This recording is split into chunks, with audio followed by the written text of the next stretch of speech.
করব আলু পটলের তরকারি নিরামিষ। পটলটাকে কেটে নিয়েছি, নুন হলুদ হালকা করে মাখিয়ে নিয়েছি, তেল দিয়ে দিয়েছি, তেলটা গরম হয়ে গেছে। এবার পটলটা হালকা করে ভেজে নেব।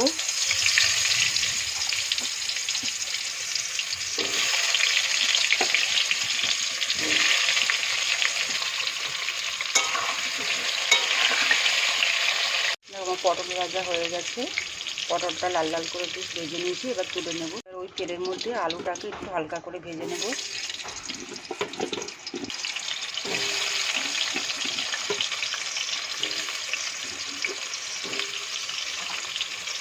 এবার মশলাটা রেডি করব। নিয়ে নিয়েছি আদা, লঙ্কা, 1 চামচ সাদা জিরে আর একটু টমেটো, বেশ ভালো করে বেটে নেব। পটল তরকারির জন্য আমি ফোড়ন দিয়ে দেবো তেলে, গোটা গরম মশলা, সাদা জিরে আর একটা তেজপাতা।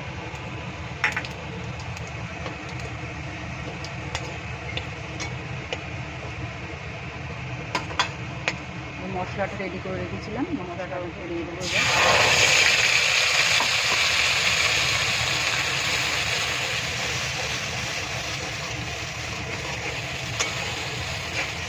এর মধ্যে দিয়ে দেবো নুন,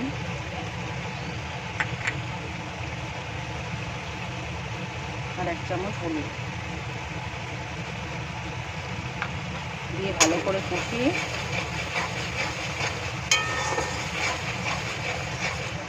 কষিয়ে গেছে। এবার দিয়ে দেবো আলুটা দিয়ে একটু নাড়াচাড়া দিয়ে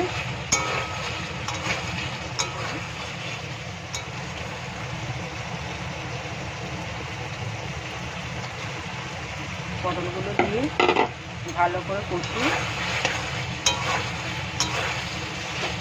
পটলটা ভালো করে কষিয়ে নিয়েছি। এবার দিয়ে দেবো সামান্য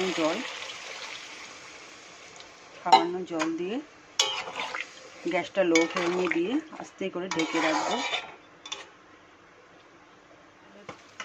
তরকারি রেডি। এবার নামানোর আগে সামান্য গরম মশলা দিয়ে নামিয়ে নেব।